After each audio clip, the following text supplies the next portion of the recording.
Hang on, I don't have my restream up. Can you give me a second to load it?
Hey, everybody. We are back on the all-new David Pollack show. We're now on Patriot TV. They were calling this the soft launch today because we have a brand new production team in the back, and so I'm trying to make sure I got it all, but we got a jam-packed show for you tonight. We're talking Russia. Of course, that's what everybody's talking about today.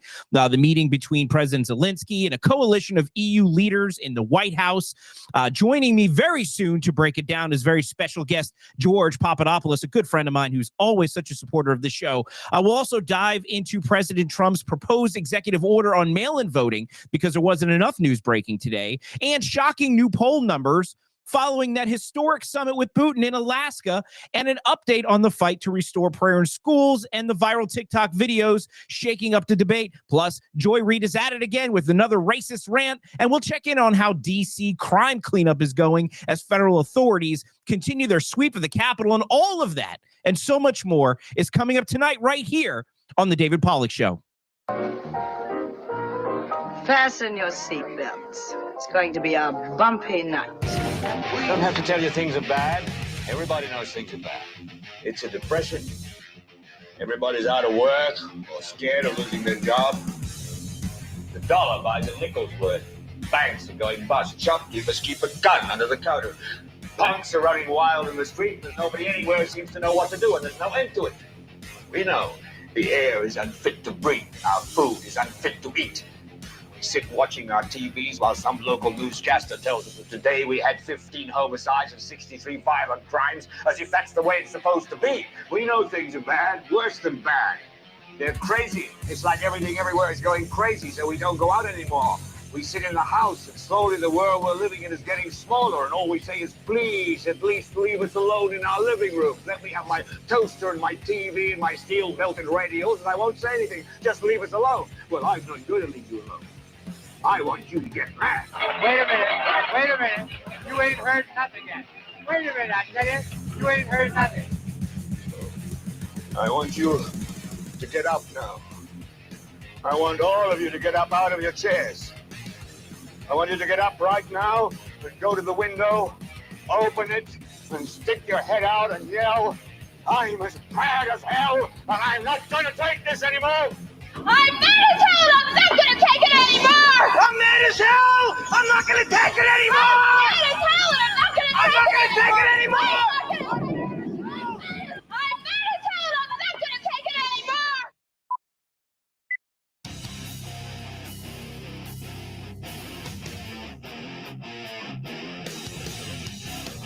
Welcome, everybody, to the all-new and approved David Pollack Show here on Patriot.tv.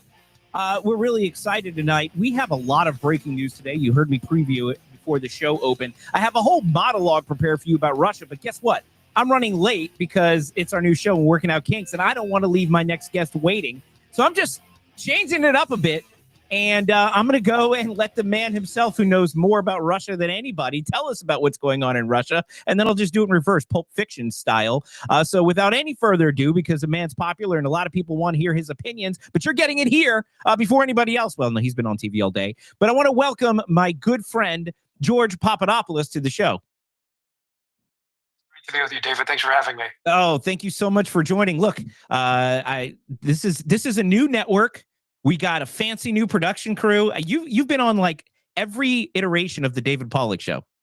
It keeps getting better and better, David. So I'm happy to be on every iteration of it, and it's continuing to grow, and you're doing great. So thanks for having me. Thank you so much, George. Now, I'm going to get right into it because there was so much happened between the historic Alaska summit, President Putin and Trump meeting in Alaska, and later I'll talk about the significance of that, or unless we get into it on the interview.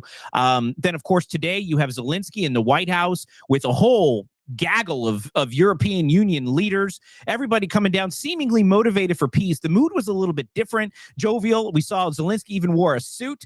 Trump is so funny. Trump like patted him on the back and said, "Really nice suit." And anyway, let's get right into it. George, what is your take? What's going to happen today? Are we finally going to see peace? The last peace bugaboo of the last 6 months of the Trump administration. He wants this thing to get buttoned up. What do you think is going to happen? Yeah, David, look, I was very impressed to see Zelenskyy wear some sort of a version of a suit and dress for the occasion, because his country's future really depends on how this meeting goes with President Trump. And his first rodeo in the White House was a complete disaster. It was probably one of the most disastrous meetings in an Oval Office setting for a foreign leader in history. And now he's taken it a lot more serious. I hope he hasn't had discussions with Democrats the way that he did the first time around that ill-advised him to be so-called tough with Trump, to try and push back against him and to try and embarrass him in his own house. That all backfired. Now, I think after President Trump's historic Alaska meeting with President Putin, and now with this meeting between Zelenskyy, NATO, and European Union leaders, it really showcases one thing, that weak and feckless leadership that we saw under the Obama and Biden administrations has now been replaced with bold and decisive leadership. The political, economic, and security center of gravity has now once again been diverted to Washington, D.C. That's exactly why the type of summit that happened is going on today. And I think given the nature of what's going on and having various stakeholders involved from NATO, Finland was a very interesting choice, given that that Finland recently acceded into NATO. They border or are very close to bordering with Russia. They've had historic animosity with Russia. You had Italy, you had Germany, France, the UK. All of these countries have a stake in the future of Ukraine. So it was very important to have them all there in tandem. And I'll tell you one thing that made me extremely happy to see. President Trump said that as long as this meeting goes well, that they will be calling Putin, and he even attempted to call Putin in the same room with all these other leaders. And that's important, David, because for years, we've had this very unorthodox foreign policy that has been directing America into potential war with Russia, where even a phone call to a Russian leader or having a Russian leader come to the United States, in this case, Alaska, was seen as an anathema. We've now had it happen, and it's boding well for peace and stability. So President Trump was right. And, I want to talk about a second with you, because you mentioned so much, and I know you have a heart out here in a couple of seconds. So I'll get your last comment on this. But I mean, look, this goes back to 2014. We've had deal fail after invasion, after failure. And what you're seeing now, I think, is different than in the past. And I think you're exactly right. It is leadership. But I feel like for the first time in a really long time, people are respecting America again. And the piece that comes out of this could shake up the entire world dynamic as far as the years to come. Because after you take out, when I say take out Russia, when you take Russia out of the mix of bad actors in the world, you're really just left with China. And think about all the proxy wars we're going to stop. This could literally lead to the type of world peace that Trump has been talking about since before he got elected, right? And I'll throw it right to you. You're absolutely right. This has always been the logic of, semi-smart statesmen going back into Nixon, Kissinger. You don't want Russia and China to ally themselves, because if they ally themselves or create some sort of semblance of an alliance, especially from a security perspective, it's not going to bode well for the United States or for the global system that the United States has created after World War II. The idiotic foreign policy of Obama and Biden in successive Democrat administrations has done two things. It instigated Russia to actually invade the European continent, which they did. They took over Crimea under Obama's watchful eye, and then they had a full-on invasion of Ukraine under Biden. That happened while they also allowed China and Russia to ink security pacts to bolster this idea of the BRICS, which was a new alliance-led order that was supposed to try and replace the US dollar and to replace NATO as the only important alliance structure in the world. So President Trump said to himself, we can't allow this to happen. Our biggest economic threat, security threat moving forward is China.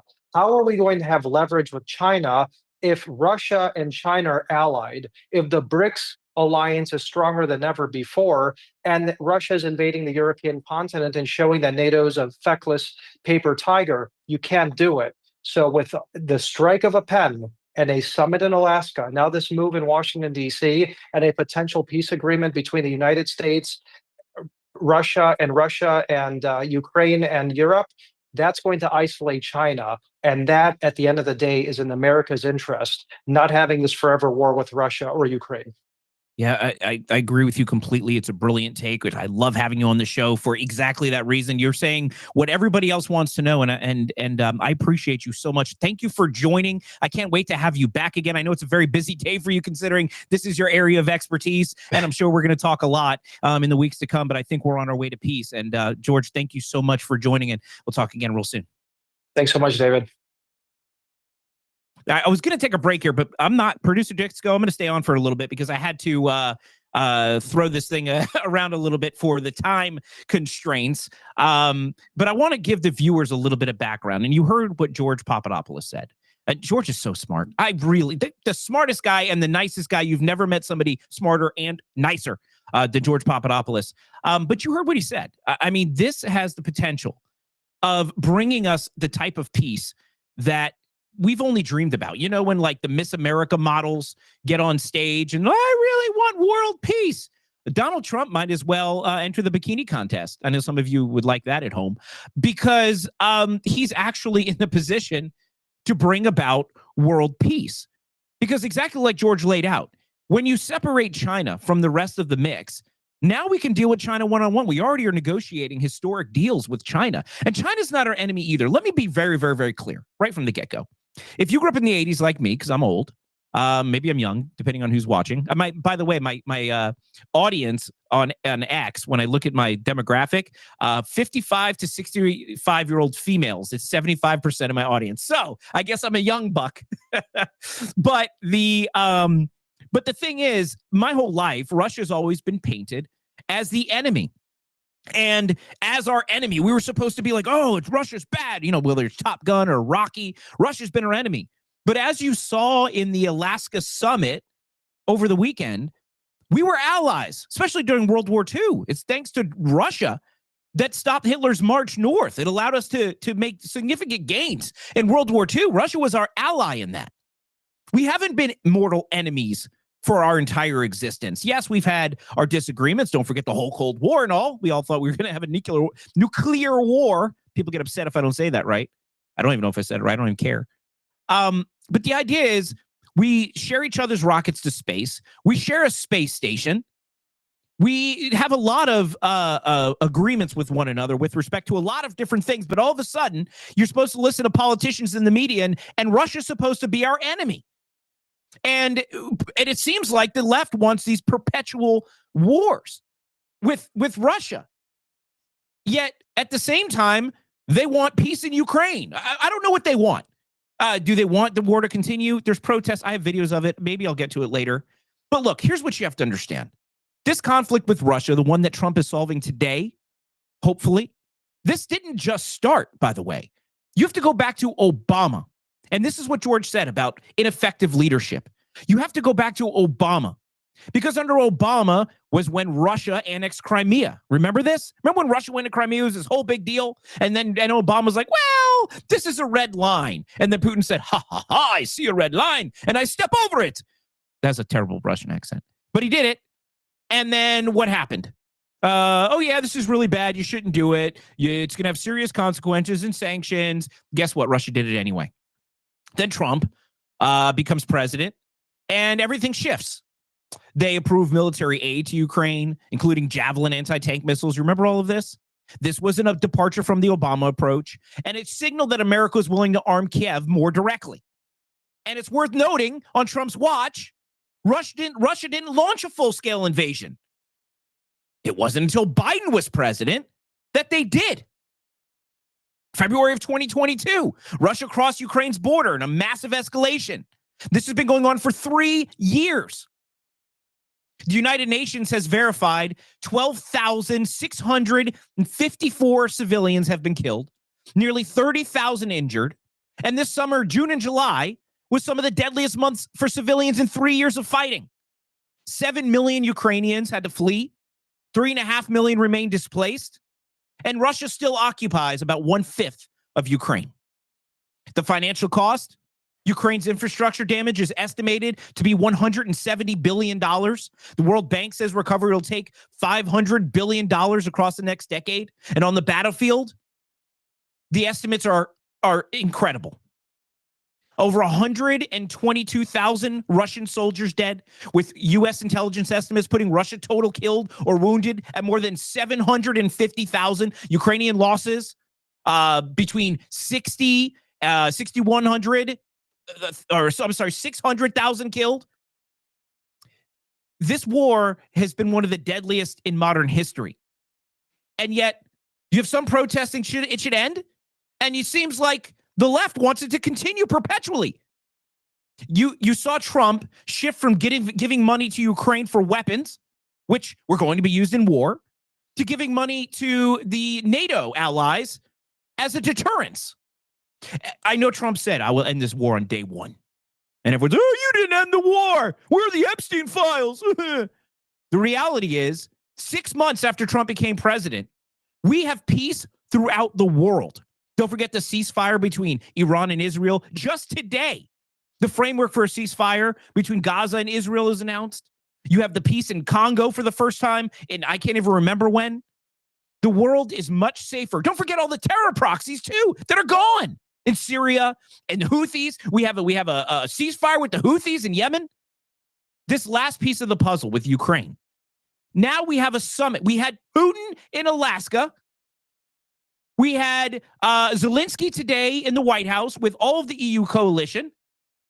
And yet you have the left politicians and their fake news friends in the media celebrate. Oh, God, what a bad deal Trump got. It was a failure. That Alaska summit was a failure. He said he was going to have a ceasefire and he didn't get it. And then you have the news out there reporting, oh, this is everything Putin wanted, nothing what Trump wanted. Yet you heard George Papadopoulos talk about, you know what, though? We can add Putin to the call. Let's just solve this. Who out there, and I have TikTok live on right now, too. You can tell me in comments. I'm watching comments. And I'm watching comments on Restream. Who out there is rooting for this war to continue? Not me. I don't think any of you, regardless if you like Trump or not. How do you sit there and root for this war to go on and for this summit to fail? What do you want? Do you want us to go to war with Russia? Is that what you want? I don't understand.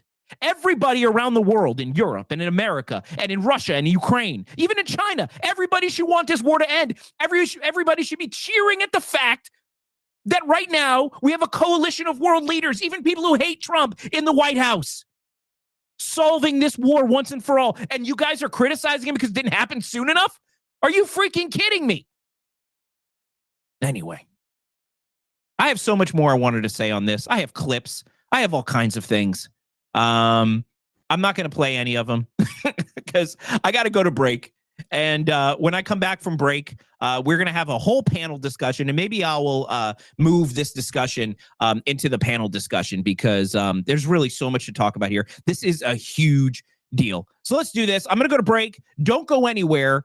David Pollack Show will be right back, and we're just going to go and continue to tell you everything great that's happening thanks to Donald Trump, and we'll see how many people are upset about it. So with that, don't go anywhere. The David Pollack Show will be right back.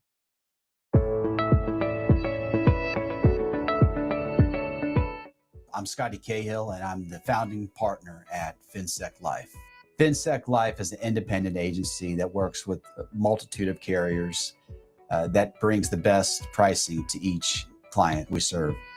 With our 40 plus years of experience in the industry, allows us to deliver unique results to each individual client. We do not get paid until your policy is placed, until you have your insurance. So we will do the work. We will ensure that everything is taken care of, whether you get the best pricing, whether you get treated fairly by the underwriting team. If you have an existing policy and you want to know whether the policy is performing as it should, or if you have additional needs for insurance, please contact us at 321-800-3901, and we'll be happy to quote you on a new insurance. The phone number again is 321-800-3901, and the website is finseclife.com, financialsecurityforlife.com. Freeze drying again? Never know what could happen.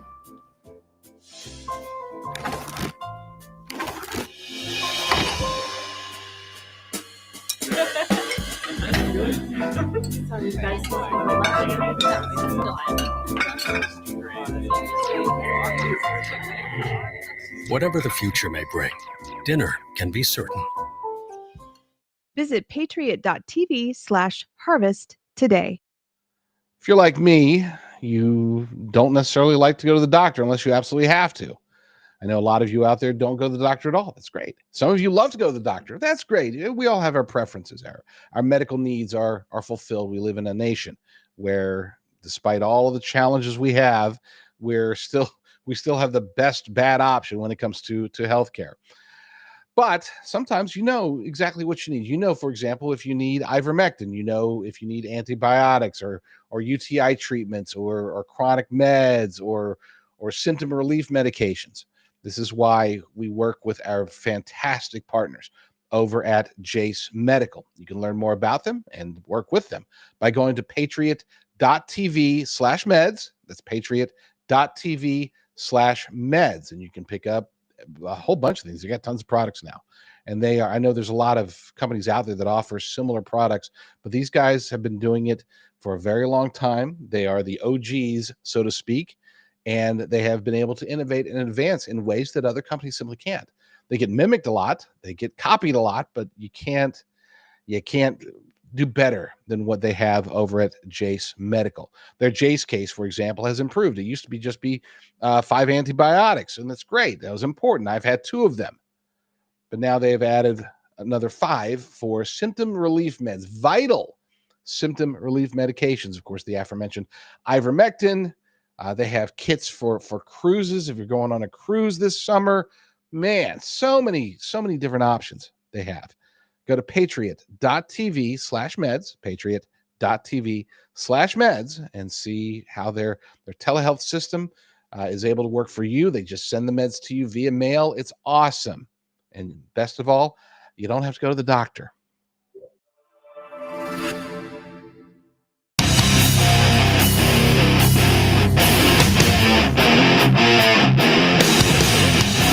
Hey, everybody, we are back after the break. In a few minutes, we got our glorious panel coming on with some of my favorite all-time panelists to share with you and also sharing other opinions. There's a lot to talk about tonight. What are we at? 36 minutes into the show or 22 minutes into the show. I got 38 minutes left of stuff to tell you. Before I go to the panel, I want to wrap some of this Russia stuff up because there's so much else I want to talk about. We got to talk about the executive order that Trump talked about today, that he's going to try to get rid of mail-in ballots. There's so much to talk about with that. Of course, there is all over TikTok. There's these viral videos of teachers praying in their classrooms and people are losing their minds over it. Apparently, indoctrination's okay, but prayer is not. We have to talk about new poll numbers. People are loving this Trump Alaska summit stuff. And Joy Reid is out calling people racist again. So I want to talk about all this stuff. Oh, and by the way, NBC has a new logo. MSNBC has a new logo, and it looks like BSNBC, but we'll talk about all that. But before I get to all that with the panel, because they're backstage getting situated, I want to show you some of this stuff, some of the highlights from the summit here that I didn't get to talk about. First, I don't know if you guys watched it. over the weekend. I'm sure you did. I mean, if you're watching the show, you're a dork like me and you're watching politics. But let me show you what Trump does. Some people said it was ceremonial. It was respectful. I think it was a flex. You tell me what you think. This is clip 2. Take it away, and I'll show you this flex, what I'm calling it. What you see here is this is a B-2 bomber with F-22s flying right over Putin and Trump. Putin and Trump. I don't know. I don't know if that was a flex or if it was respect. I'm going to call it a little bit of both. But, man, you're really – and I did talk about this, and I want to talk about it a little bit more. Alaska being chosen as a spot. Alaska, by the way, has more oil than I think Saudi Arabia. We have so much oil in Alaska. We haven't really touched it because of a lot of environmental concern, or environmentalist concerns, I should say. But they pick Alaska. Alaska's right next to Russia. And nevertheless, we're sitting there sending our bombers over Putin's head, sitting on oil-rich deposits. And we're basically and this was right after the India tariffs, by the way, of saying if you buy Russian oil, you're in trouble. We're going to charge you tariffs. So we're sitting in Alaska. I know everyone's like, oh, Trump is capitulating to Putin. He's just giving him whatever. He's selling the farm. No, he's not. He's flexing. Because what he did was sit there and say, look, we have all the oil we need. We have all the weapons we need. We're not afraid of you. You need us more than we need you. And I think he was using that as leverage. That's what I think the significance of that was. Now, I want to show you something else. And this is going to be clip 8 backstage. And this is when Trump and Putin were in the beast together. Check it out.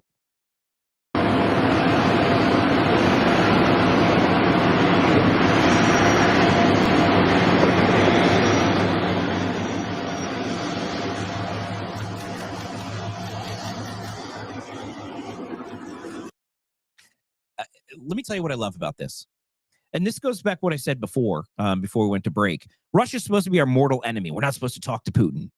But how refreshing is it? And some people I know in comments are going to be like, oh, my God, they shouldn't be sitting together. They're both. But in reality, they're sharing a limousine ride, solving problems, and trying to find a way to get to peace. I'm so encouraged by it. It's such a difference than what we had with Joe Biden. Joe Biden never, all you people, even if you hate Trump, admit at least that Joe Biden never could have done what Trump did between today and Saturday. For God's sakes, Biden would need a nap after Saturday, after last weekend alone. He couldn't have done today. He would have needed a week in Delaware on the beach to recover. Biden never could have done this. Anyway, it's time to move on to some additional topics. I've talked enough Russia stuff. And it's time for me to bring in this fantastic panel that I've been promising to you. It seems like they're all situated. Somebody might have been late, and I'm not going to tell you who it was, but I'll give you a hint. They're both sharing one camera. I need one extra second there, David. I'm sorry. Yeah, they'll be on in a second. Little story about the people that were late that I'm not going to name names. They have a show called Open Mic Ladies. I joke that it's 2 beautiful women that share one mic, and tonight they're sharing one camera. So they like to share, and they'll be on momentarily. But so I'm really excited to bring this panel in for you tonight. We're going to talk about like I mentioned, we're going to talk about the EU, mail-in ballots, back to school. So whatever you guys want to talk about. So whenever they're ready, they're going to get brought up. I'm doing what you call in the industry stalling. I'm stalling because the producer's not ready to bring them on. So I'm just talking right now. Trying to fill airtime because I'm not prepared. There they are. All right. Now they're on screen. They're here. And welcome, everybody. It is so weird that you guys are squeezed into one camera. You're the reason. Not only are you late, ladies, but you're the reason why producer Disco had to pause because he had to squeeze you into a 2-shot that he wasn't prepared for.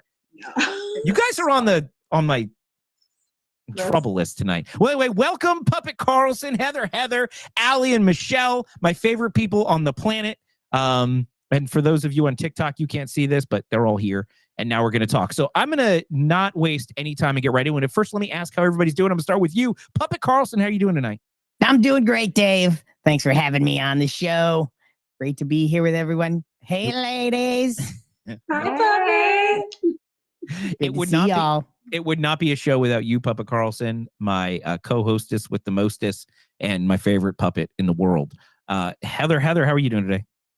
I'm doing fantastic. It is good to be with you again. I know. Look, we have a new gig here with this new fancy stuff here, and it's going to be a fun discussion today. And of course, Allie and Michelle, you need no introduction because I've already introduced you, I guess. Hosts of Open Mic Ladies on here on Patriot.tv. Welcome. Hi, guys. Thanks for having us. Hi, Puppet. Hi, Heather. We miss you. And hi, David. Yes, we are the Troublemint twins. And thank you, producer, for helping us fit into one little square. Thanks. We appreciate it. I'm not even going there right now because I don't want to get kicked off this network the second I got here. So anyway. It's not open mic, so we're allowed to say what we want. I don't know about you. You're not. Same network. They can fire you guys too. So all right, let's get right into it. I don't want to talk about Russia anymore, even though I do. But the audience heard everything I had to say about Russia. I want to get to the other breaking news today, and I'm sure you guys saw this. Trump, of course, there wasn't enough happening today. So Trump puts out a post on Truth Social saying that he is going to get rid of mail-in ballots across the country. This is going to be clip 11. Pushed out on social media about doing away with mail-in ballots and potentially electronic voting machines. Can you expand on that and how important? Well, that's a very off topic, just really quickly. Mail-in ballots are corrupt. Mail-in ballots, you can never have a real democracy with mail-in ballots. And we, as a Republican Party, are going to do everything possible that we get rid of mail-in ballots. We're going to start with an executive order that's being written right now by the best lawyers in the country to end mail-in ballots because they're corrupt. And you know that we're the only country in the world, I believe, I may be wrong, but just about the only country in the world that uses it because of what's happened, massive fraud all over the place. The other thing we want change are the machines. For all of the money they spend, it's approximately 10 times more expensive than paper ballots. And paper ballots are very sophisticated with the watermark paper and everything else. We would get secure elections. We'd get much faster results. The machines, I mean, they say we're going to have the results in 2 weeks. With paper ballots, you have the results that night. Most people, many countries use paper ballots. It's the most secure form. So between paper ballots, very, very important, paper ballots, and I think maybe even more important, the mail-in voting. We're going to end mail-in voting. It's a fraud. If you have mail-in vote, even Jimmy Carter with this commission, they set it up. He said the one thing about mail-in voting, you will never have an honest election if you have mail-in. And it's time that the Republicans get tough and stop it because the Democrats want it. It's the only way they can get elected. Because with men and women's sports and with transgender for everybody and open borders and all of the horrible things, and now the new thing is they love crime. They're fighting me on the fact that I've made Washington, D.C. safe. We're not going to get mugged, beaten up, or killed like all the people you've been watching. So you heard him today. He was going to, we'll talk about D.C. a little bit later if there's time. But so, yeah, out of nowhere, what do you guys, I'm going to go over straight to the two ladies first, because I say ladies first, and I literally have two in one camera, so I might as well just go down there. What do y'all think? I mean, I think this is a great idea. I don't understand why we have so much mail-in voting and these digital tabulators. I think it's all a big problem. Are you guys going to speak? Are you guys going to speak at the same time? Like, have you practiced? Probably, yeah. How are you doing this? Yeah. Like we always. Well, we both have run for office, so we understand what this means. I mean, you have as well, and so we kind of understand this. But I'll let you go ahead. Well, so what kind of strikes me about this? It's easy to see Trump saying something like this. It's easy to say that we know the Democrats will not be for this, but I'm curious to see what this is going to do to even the Republican Party on the local level, because the Republican Party, as far as I know, has, especially here in Florida, has long been in favor of vote by mail. They say, we're going to beat them at their game. So I wonder if this will be something that they'll take Trump's lead on to help pivot. Mail-in voting, part of the problem is also the chain of custody. There's a lot of it's too big to handle, right? This used to be just for those that couldn't make it on election day. Maybe if you're sick, you're having surgery. For our military, I think we obviously extend it to those people, but it shouldn't be anybody and everybody. What happened to just one day voting? I don't want to see seasonal voting. So I'm kind of excited about this. No, I'm excited as well. And I think we even had Ivan Raiklin on our show earlier today.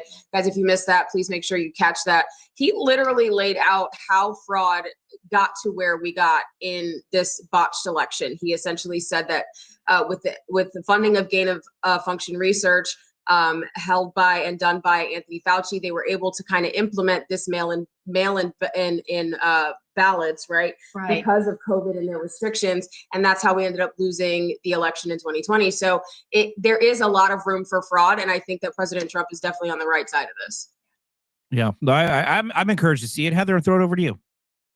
Well, I think sometimes people, if there's going to be any sort of pushback by getting rid of mail-in ballots, it's people confusing that with absentee ballots. Absentee ballots are a far different system than, oh, you exist, here's a mail-in ballot.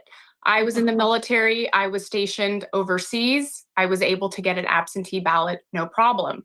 Most people are. If you have any sort of issues where you can't make it to the voter booth, you apply for an absentee ballot. It's a much more sophisticated system. There are a lot more parameters of security involved with absentee ballots. And so people, I think, kind of confuse the two and just assume that when Trump says, I'm getting rid of universal mail-in ballots, which are garbage, there's so much fraud linked to them, but we still have absentee ballots. And that's fine. The people that are disabled, the people that are sick, the people that are going to be on vacation, they can still vote by absentee, by applying for it. It's not just going to show up in their mailbox to then get filled out by whoever. So I am, of course, 100% on board with the removal of mail-in ballots because he's not removing absentee ballots. And there's a big difference. And anybody that's trying to say that Trump is, getting in the way of getting people to vote, no, he's not. He's just trying to make it more secure because there's a reason why majority of countries do not have mail-in ballots because we don't want fraud. Yeah, I agree. And of course, over to my plush patriot friend for you to get this take. And then we're going to talk about some fun topics. Go ahead, Puppet. Well, I got to tell you, when I get a mail-in ballot, you know that the system is messed up. I got several mail-in ballots for the last election, and then somebody tried to stuff my box with a whole bunch of filled out ballots that I know were not legit. I could just tell they were all signed by the same person. They all had the same handwriting.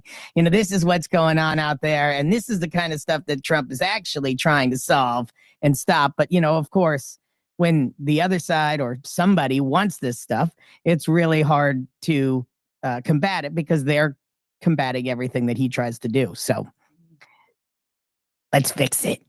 Puppet, I agree with you. I always agree with the Puppet. And yeah, it's a big problem when puppets are getting ballots. That's right. I'm going to change gears, and I have a feeling I know where you guys are going to fall on this one. But this is going to now. I have several clips here, producer Disco. I don't know which one I want to take. Maybe we could take two of them back to back. I don't know. But I stumbled upon these yesterday. It's back to school. Teachers are walking around praying in their classrooms. No students are in there, by the way. But they're saying, I wish I could pray with them in school, but since I can't, I'll pray for the class, play over them. And that's essential. And there's this music that they've set to this, but it spurred quite the debate. But I want to play the videos for you, and then we can have a discussion about it. You could take, I don't know if you want it, which clip in 12 you want to take, but it's up to you.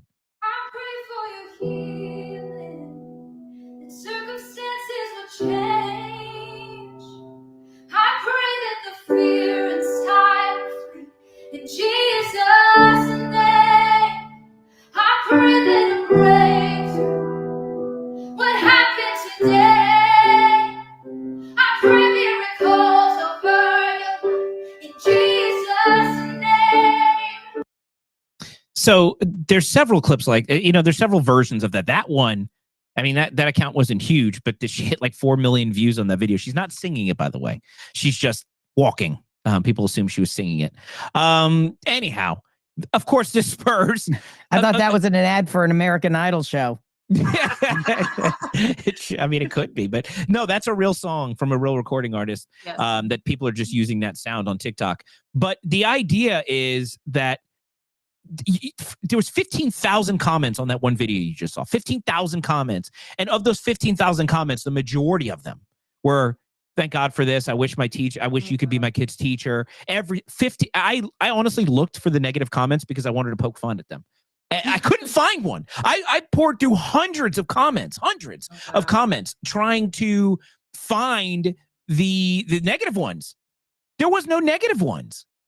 So what I'm suggesting here is, if you listen to media, or if you listen to the naysayers, you listen to the garbage, you might think that this country, and I'm not Christian, just so you know, but you might think that this whole country is anti-Christian. But then you put a video up like this, and you see thousands of comments all in support of this.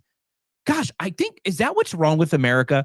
Is that not that we don't have enough prayer or enough faith or enough morality, but it's that people don't realize that we're a decent moral country because you're not allowed to share this. Heather, I'm going to throw it over to you first. I mean, gosh, they have pride flags hanging in every classroom, purple-haired Marxists screaming about how the kids belong to them and how they should understand trans stuff and all this other garbage. But they lose their minds when somebody prays in school. Heather, what say you? People need to get a job. Like, what are these people doing that praying over children is going to cause outrage? I wouldn't consider myself personally overtly religious. Like, my beliefs and my relationship with God, I keep it very much to myself because I find it sacred. And it's not something that I necessarily talk about a lot. But at the same token, I have moved my family to the Bible Belt, essentially. And I had a very rough year where I lost numerous people in accidents. My brother passed, my brother-in-law passed, my niece passed, and my mother passed, all in a matter of 2 years of each other. And I had perfect strangers because some of these calls I got when I was at work or what have you. And they would just tell me that they were going to pray for me. And what a beautiful thing that strangers would just say, "I'm going to pray for you." How is that bad? How is that anything to get worked up over, that somebody is wanting to blanket your children in a positive prayer? So it just kind of leads me back to my conclusion of, what are these people doing all day that they can sit around and just be pissed off about the most ridiculous things that are going on? A person that you are entrusting with your child is praying for them, and that's going to cause outrage. It's just, get a job. They need to get more than Find a hobby. Like, find something else to do with your time. Find God. That's what they need to do. That part. Allie, I'm going to throw it over to you. Oh, I'm sorry. Two girls sharing a camera. I'm throwing over to you. 2 girls, 1 camera. Lord.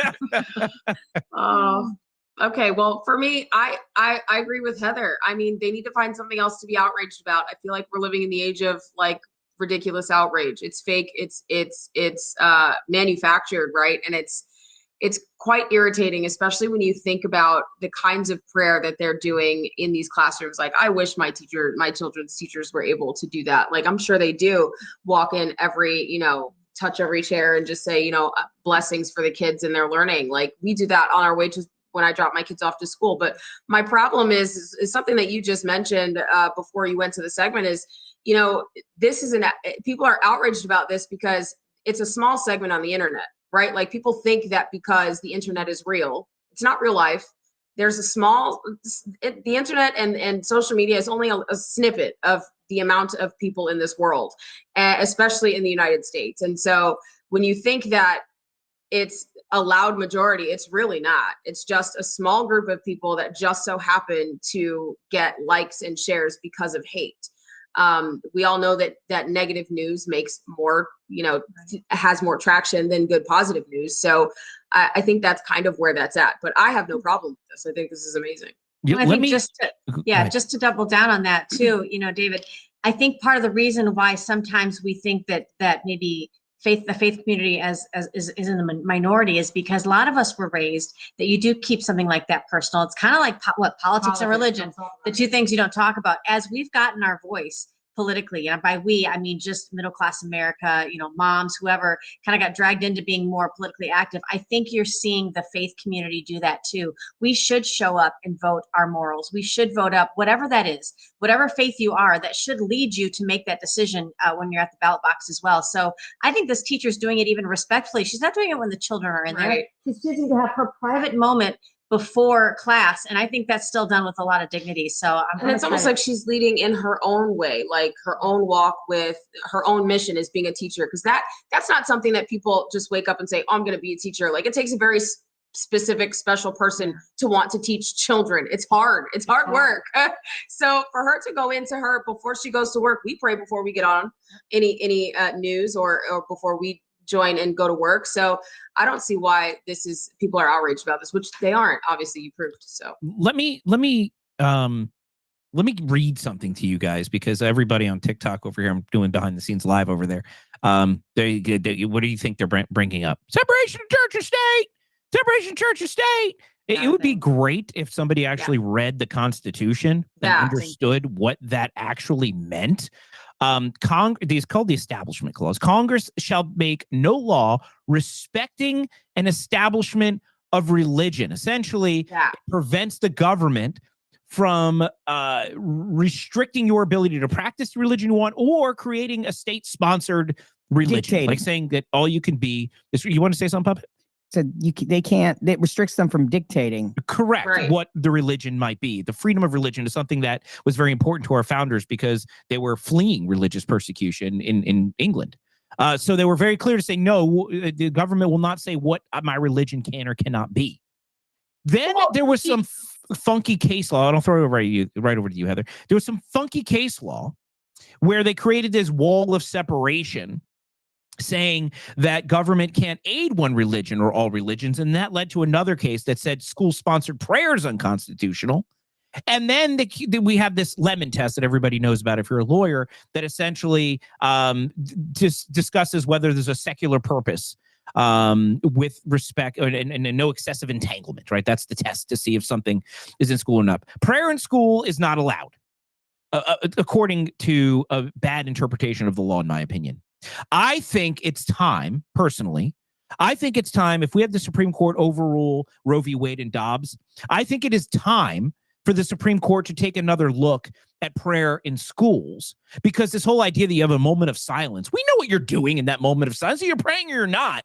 But the idea is prayer isn't necessarily the government preferring one religion over another. You don't have to pray to Jesus. You can pray.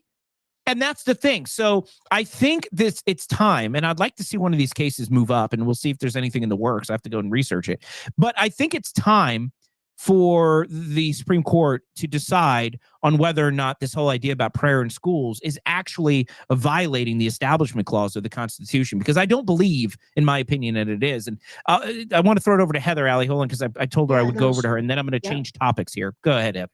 Well, wasn't there some sort of precedent set when the high school football coach that was initially, wasn't he fired? And then it went to the Supreme Court and it was ruled that what he was doing actually wasn't unconstitutional. Right.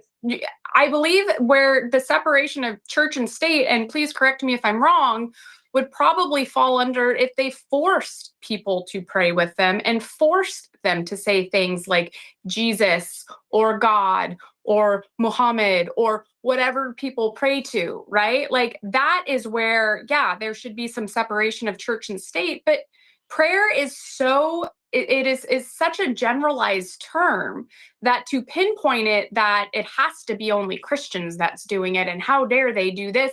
Like everybody at some point throws it up and looks to whatever it is that they believe in, and they pray at some point, right? So it's like, it's just odd to me that it's always the Christians in terms of prayer that are getting, the slap. Well, and look, I'll point this out and then I'll switch topics. And Puppet, I'm going to give you your first word on the next topic. I think you're going to want it. The federal prisons have Bible study and prayer.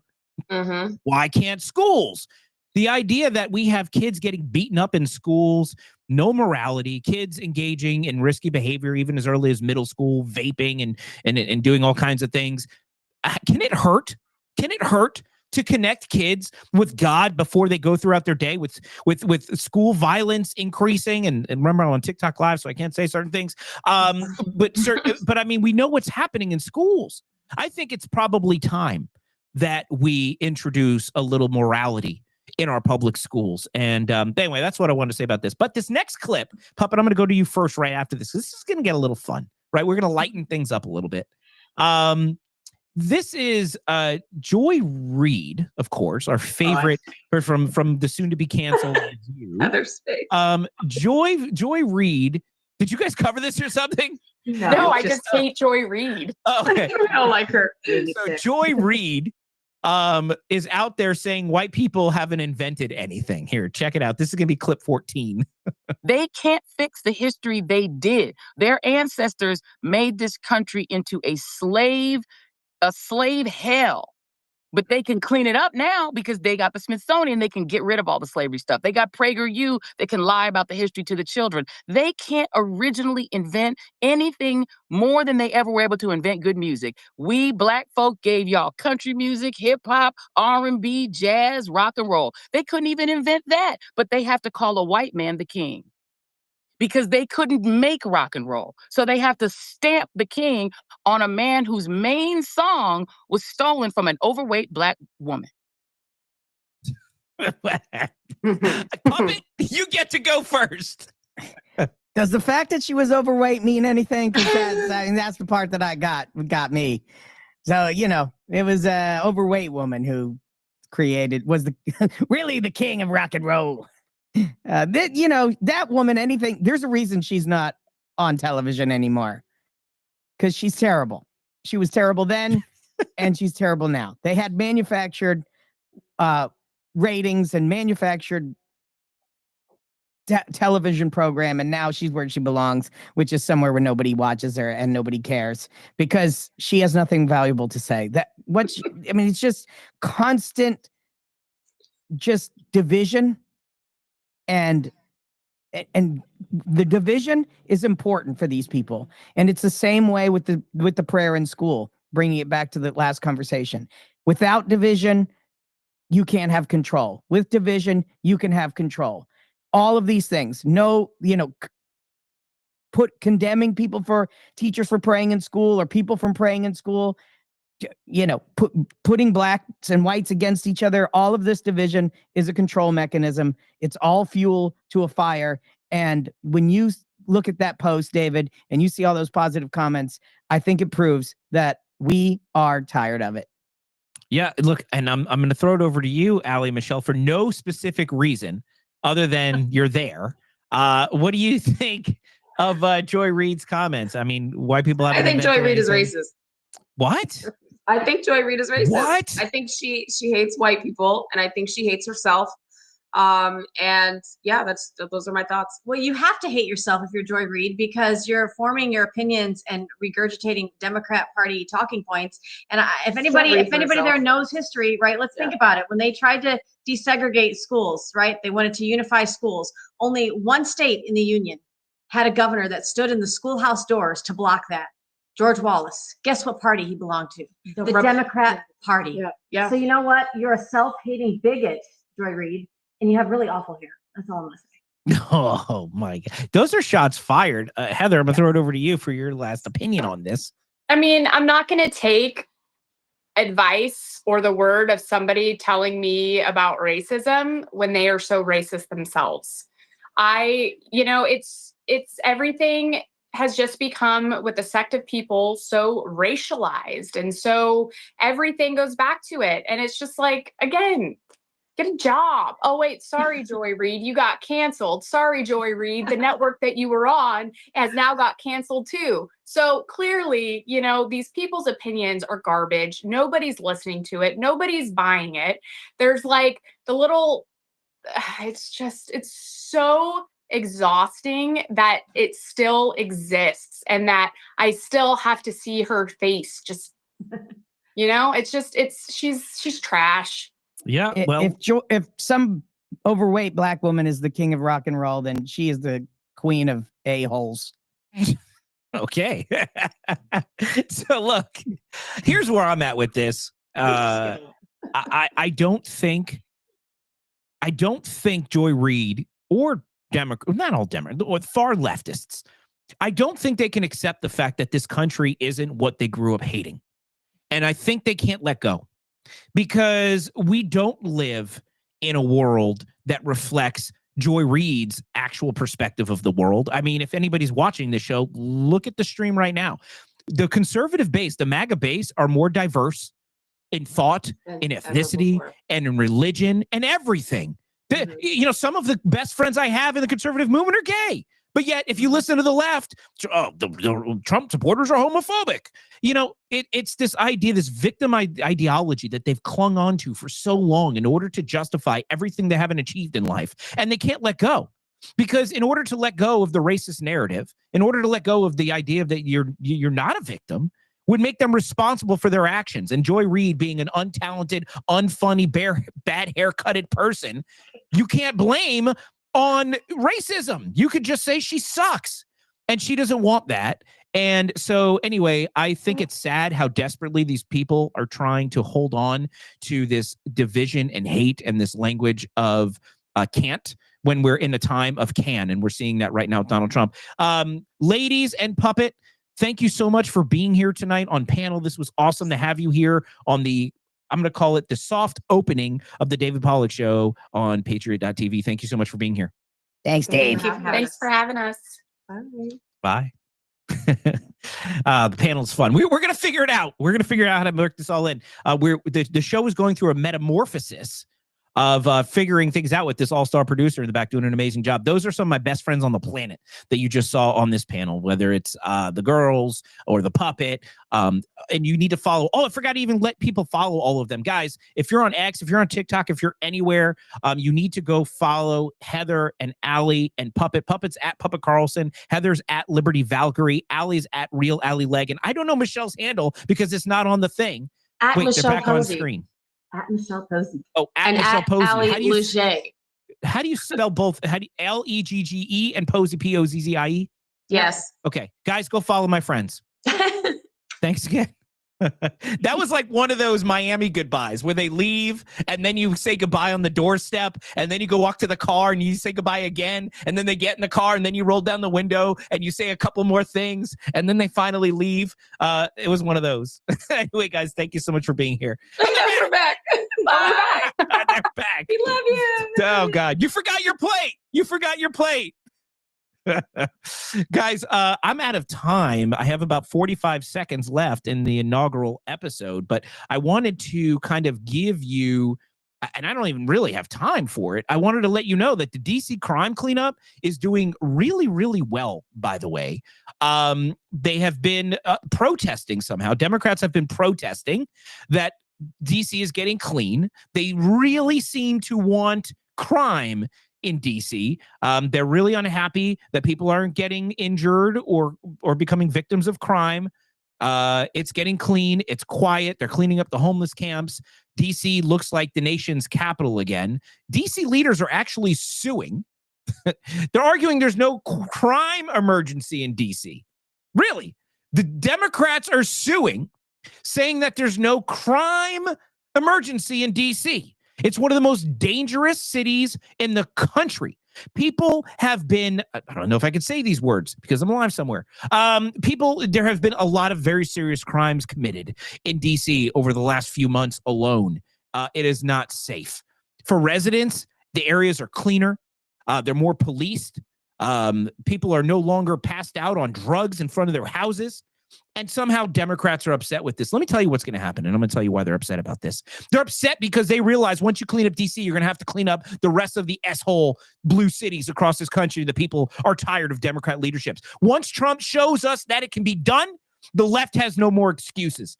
That's all I have to say about that. That is our show tonight. Special thanks to George Papadopoulos and our amazing panel, and to you who watched us at home for spending your evening with us on the all-new David Pollack Show here on Patriot.tv. Make sure you join us next Monday Same time, same place. And as always, if you want to join us in our post-show space on X, we'll be live there tonight at 7:30 Eastern, and we look to see you there. Stay classy, America. I'm David Pollack. Good night.